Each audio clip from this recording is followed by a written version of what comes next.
നമ്മൾ ജനിച്ച നാട് വിട്ട് മറ്റൊരു ലോകത്തേക്ക്, മറ്റൊരു രാജ്യത്തേക്ക് പോകുന്ന ഒരു ട്രെൻഡ്, ഒരു കുടിയേറ്റക്കാരുടെ ട്രെൻഡ് അല്ലെങ്കിൽ പ്രവാസികളുടെ ട്രെൻഡ് എന്ന് പറയുന്നത് ഓരോ കാലഘട്ടത്തിലും മാറിക്കൊണ്ടിരിക്കുകയാണ്. ഒരു 10 വർഷം മുമ്പ് ഞാൻ കാനഡയ്ക്ക് വരുമ്പോൾ 2010 എങ്ങനെയായിരുന്നു എന്ന് വെച്ച് കഴിഞ്ഞാൽ, നാട്ടിലൊക്കെ പഠിച്ച് ജോലിയൊക്കെ ആയി, കല്യാണമൊക്കെ കഴിച്ച് പിള്ളേരായി, കുടിയേറ്റക്കാര് ആയിട്ട് കാനഡയിൽ വന്നുകൊണ്ടിരുന്നു. പക്വതയുള്ള ആളുകളായിരുന്നു ഒരുവിധ ആളുകൾ. ഡിഗ്രിയൊക്കെ പഠിച്ച് അല്ലെങ്കിൽ PG ഒക്കെ പഠിച്ച് അല്ലെങ്കിൽ പ്രൊഫഷണൽ കോഴ്സ് പഠിച്ച് അങ്ങനെ വന്നുകൊണ്ടിരുന്ന ആളുകൾ അങ്ങനെ ഇവിടെ വന്ന് സെറ്റിലായി, PR ഒക്കെ എടുത്ത്, ആദ്യം സ്കിൽഡ് മൈഗ്രൻസ് ആയിട്ട് PR എടുത്ത് വരികയായിരുന്നു. പിന്നീട് സ്റ്റുഡൻസ് ആയിട്ട് വന്ന് PR എടുത്ത്. ഇപ്പോൾ വന്ന് 8ലും 10ലും പഠിക്കുന്ന പിള്ളേർ അവരോട് ആഗ്രഹം എന്താകാനാണ് ആഗ്രഹം എന്ന് ചോദിച്ചു കഴിഞ്ഞാൽ മിക്കവാറും പിള്ളേർ പറയുന്നത് കാനഡയ്ക്ക് പോകണം, ഓസ്ട്രേലിയയിൽ പോകണം, USA പോകണം എന്ന് പറയും. അപ്പോൾ പോകുന്നതിലും തെറ്റില്ല, നമ്മൾ തെറ്റ് പറയുന്നതല്ല.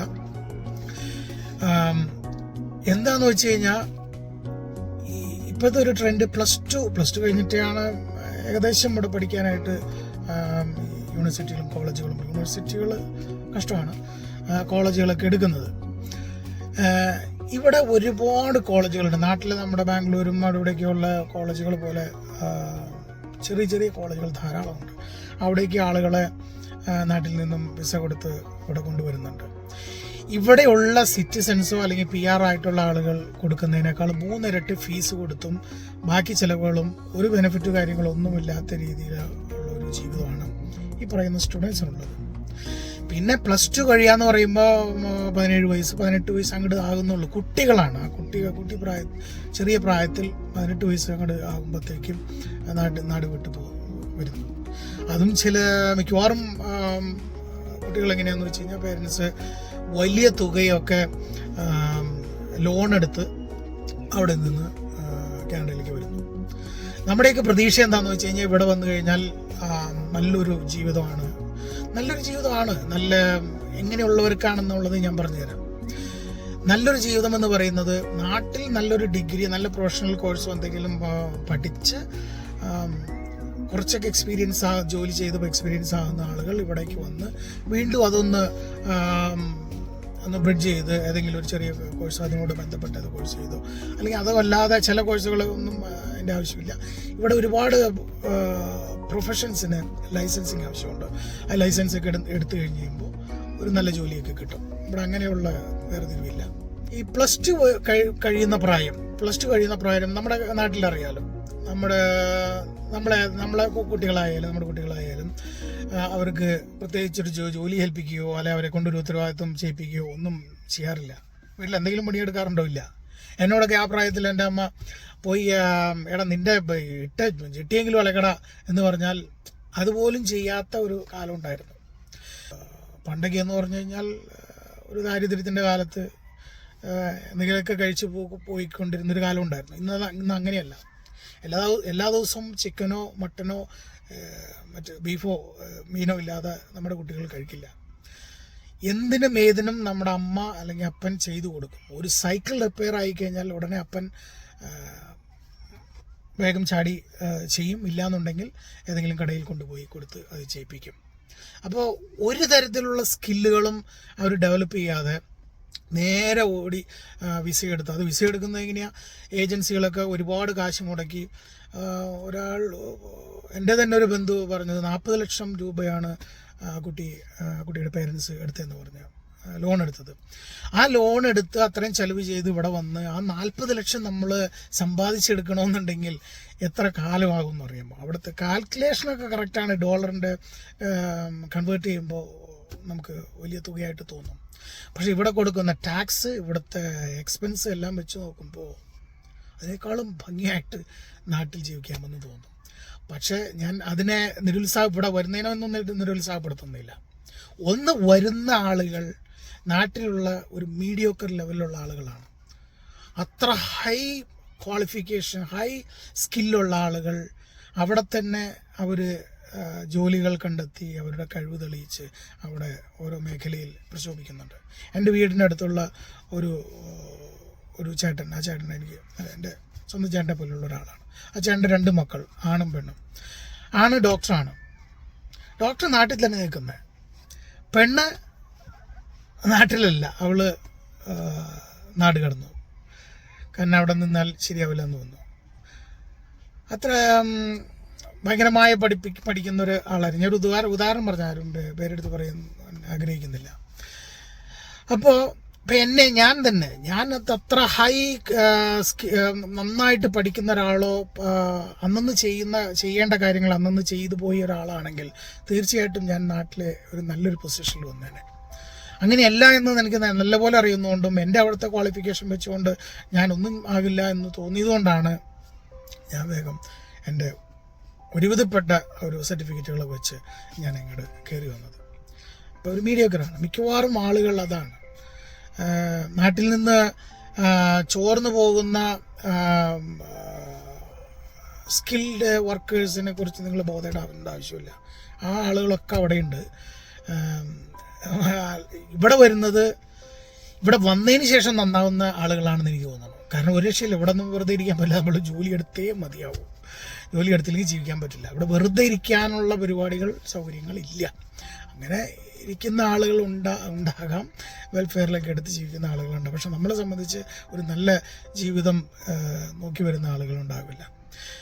അപ്പോൾ എനിക്ക് പേരൻസിനോട് പറയാനുള്ള കാര്യം എന്താണെന്ന് വെച്ച് കഴിഞ്ഞാൽ, പേരൻസ് ഇപ്പോൾ നാട്ടിലുള്ള കുട്ടികൾ 10ാം ക്ലാസ് കഴിഞ്ഞ് +2 പഠിക്കാൻ പോകുമ്പോഴത്തേക്കും വീട്ടിൽ പറഞ്ഞു കൊടുക്കും, എനിക്ക് കാനഡയ്ക്ക് പോകണം, എനിക്ക് ഓസ്ട്രേലിയക്ക് പോകണം, എനിക്ക് UK പോകണം എന്ന് പറഞ്ഞു കൊടുക്കും. അപ്പോൾ തന്നെ നമ്മൾ അതിനുള്ള തയ്യാറെടുപ്പുകൾ എടുക്കുകയും ചെയ്യും. നമ്മുടെ കുഞ്ഞുങ്ങൾക്ക് വീട്ടിലുള്ള കാര്യങ്ങൾ പറഞ്ഞു കൊടുക്കുക. അടുക്കളയിൽ ജോലി ഉണ്ടെങ്കിൽ അടുക്കളയിൽ അവർ തനിച്ചൊരു ജീവിതം, കാനഡ പോലുള്ള സ്ഥലങ്ങളിൽ തനിച്ചൊരു ജീവിതം തുടങ്ങുമ്പോൾ അവർക്ക് കുക്ക് ചെയ്യണം, അവർ ലോണ്ടറി, അവർ തുണി അലക്കണം, ബാക്കി എല്ലാ കാര്യങ്ങളും അവർ ചെയ്യണം, സ്വന്തമായിട്ട് ചെയ്യണം. അപ്പോൾ അതിനൊക്കെ അവരെ പ്രാപ്തരാക്കുക. എന്നിട്ട് ഇതുപോലുള്ള രാജ്യങ്ങൾ വീട് വിട്ട് നാട് വിട്ട് പോകുന്ന രീതിയിലുള്ള ആക്കിയെടുക്കുക. കാനഡയിലൊക്കെ വന്നു ചില കുട്ടികൾ അവർക്കൊന്നും ചെയ്യാൻ അറിയാൻ പാടില്ല. അത് നന്നായിട്ട് നല്ല സുഖമായിട്ട് ജീവിച്ചുകൊണ്ട് കോളേജിൽ പോയിട്ട് വൈകുന്നേരമൊക്കെ ഒന്ന് ചുറ്റി കറങ്ങി വീട്ടിൽ വരുന്ന പിള്ളേർ ഇവിടെ വന്നു കഴിയുമ്പോൾ ഈ ബേസിക് ആയിട്ടുള്ള സർവൈവൽ ജോബിലൊക്കെ പോകുമ്പോൾ അത് വളരെ ബുദ്ധിമുട്ടുള്ള ജോലികളായിരിക്കും. ഇവിടെ എല്ലാ സേഫ്റ്റി കാര്യങ്ങളൊക്കെ ഉണ്ടെങ്കിലും ഇത്ര മണിക്കൂറുകൾ ജോലി ചെയ്ത് അത് സമ്പാദിക്കുക എന്ന് പറഞ്ഞു കഴിഞ്ഞാൽ എക്സ്പെൻസിന് വേണ്ടിയിട്ടാണ് സമ്പാദിക്കുന്നത് തന്നെ. അതിന് ഒരു പ്രാപ്തി വരണമെന്നുണ്ടെങ്കിൽ ഒരു പ്രായമാവണം, അല്ലെങ്കിൽ അതിനുള്ള ചെറുപ്പം മുതലേ അതിനുള്ള ട്രെയിനിങ് കൊടുക്കണം. പേരൻസ് തീർച്ചയായിട്ടും ട്രെയിനിങ് കൊടുത്തേ മതിയാവും. ആൺപിള്ളേരും പെൺപിള്ളേരും വ്യത്യാസമില്ലാതെ അടുക്കളയിൽ കയറ്റണമെന്നുണ്ടെങ്കിൽ ആൺപിള്ളേരും പെൺപിള്ളേരും വ്യത്യാസമില്ലാതെ കയറ്റണം. ഒരു ദിവസം ഇപ്പോൾ ആണും പെണ്ണും ആയിട്ട് മോനും മോളും ഉണ്ടെങ്കിൽ മോൻ ഒരു ദിവസം അടുക്കളയിൽ ജോലി ചെയ്യുകയാണെങ്കിൽ അടുത്ത ദിവസം മോളെ കയറ്റണം. എല്ലാ ദിവസവും മോളെ അടുക്കളയിൽ കയറ്റുകയും മോനെ കറങ്ങാൻ വിടുകയും ചെയ്ത് കഴിഞ്ഞാൽ ഈ പറയുന്ന ആളുകൾ ഇവിടെ വന്നു കഴിയുമ്പോൾ അതേ രീതിയിലേക്ക് മനസ്സ് പോവുള്ളൂ. അപ്പോൾ അവർ നാട് മിസ് ചെയ്യാൻ തുടങ്ങും. പല കുട്ടികളും മാനസികമായിട്ട് തളർന്നു പോകുന്ന കുട്ടികളുണ്ട്. എത്രയോ കേസുകൾ നാട്ടിലേക്ക് തിരിച്ച് പറഞ്ഞയക്കും. ഞങ്ങൾ ഇവിടുത്തെ മലയാളി അസോസിയേഷനൊക്കെ ചേർന്ന് പറഞ്ഞയച്ചിട്ടുണ്ട്. അപ്പോൾ ഞാൻ പറയുന്നത്, നാട് വിട്ട് തനിച്ച് വെളിയിലേക്ക് പോകാൻ ഉദ്ദേശിക്കുന്ന ആളുകൾക്ക് നമ്മുടെ പേരൻസ് അവർ നിർബന്ധമായിട്ടും ട്രെയിനിങ് കൊടുക്കുക. അവർ ലൈഫ് സ്കിൽസ് പഠിപ്പിക്കുക. ജീവിതത്തിൽ മുന്നേറി ഇപ്പോൾ അവർ എവിടെ പോയി $1 million ജോലി ചെയ്യുന്ന ആളുകളാണെങ്കിലും ചില കാര്യങ്ങൾ അവനവൻ തന്നെ ചെയ്യേണ്ടി വരും. എന്നും അവൻ ഒരു റെസ്റ്റോറൻറ്റിനെ ആശ്രയിക്കാമെന്ന് വിചാരിച്ചു കഴിഞ്ഞാൽ അതിനുള്ള സമ്പാദ്യം ഉണ്ടെങ്കിൽ ഓക്കെ. അല്ലെങ്കിൽ ഒരാളെ ജോലിക്ക് വെച്ച് എല്ലാ കാര്യങ്ങളും തൻ്റെ കാര്യങ്ങൾ ചെയ്യിക്കാമെന്ന് വെച്ച് കഴിഞ്ഞാൽ അതും ഓക്കെയാണ്. അങ്ങനെയുള്ളൊരു ജീവിതം സ്വപ്നം കാണാമെന്ന് മാത്രമേ ഉള്ളൂ. അതിൽ മില്യൺ കണക്കിലുള്ള ആളുകളിൽ ഒരാൾക്ക് അങ്ങനെ സാധിക്കുകയുള്ളൂ. നമ്മളെപ്പോലെ ആളുകൾ വരുന്നത് തന്നെ വലിയ ക്വാളിഫിക്കേഷൻ ഇല്ലാത്ത +2 കഴിഞ്ഞ് ഇവിടെ വന്നിട്ട് എന്ത് ആണ് പഠിക്കാൻ പോകുന്നത്? നമ്മൾ പഠിക്കാൻ പോകുന്നത് ഇവിടുത്തെ ഏറ്റവും താഴ്ന്നയുള്ള പഠനങ്ങളായിരിക്കും, ജോലികളായിരിക്കും കണ്ടുപിടിക്കാൻ പോകുന്നത്. നാട്ടിൽ തന്നെ പഠിക്കുക, ഒരു ഡിഗ്രി പഠിക്കാനായിട്ട്. ആ പഠിച്ചിട്ട് ആ സർട്ടിഫിക്കറ്റ് കൊണ്ടുവരുമ്പോൾ അതിനൊരു വാല്യൂ ഉണ്ട്. ആ വ്യക്തിയുടെ വാല്യൂ തന്നെ മാറും. അതുകൊണ്ടാണ് ഞാൻ പറയുന്നത്, തിരക്ക് പിടിക്കാതെ ഒന്നും ലോകം അവസാനിക്കാൻ പോകുന്നില്ല. തിരക്കി പിടിക്കാതെ നാട്ടിൽ നമുക്ക് എന്ത് ചെയ്യാൻ പറ്റുന്നോ അത് ഭംഗിയായിട്ട് ചെയ്യുക. കോളേജോ യൂണിവേഴ്സിറ്റിയോ പഠിത്തം കഴിഞ്ഞായാലും നമുക്ക് ധാരാളമായിട്ട് എവിടെയും പോകും.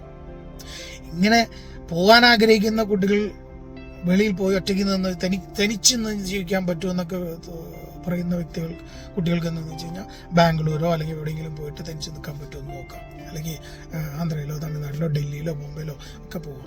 അവിടെ പോയിട്ട് ഒന്ന് വീട്ടിൽ നിന്ന് മാറി നിൽക്കുമ്പോൾ അവരുടെ എങ്ങനെയുണ്ട് ചില കാര്യങ്ങൾ അവർ തന്നെ തനിയെ പഠിക്കും.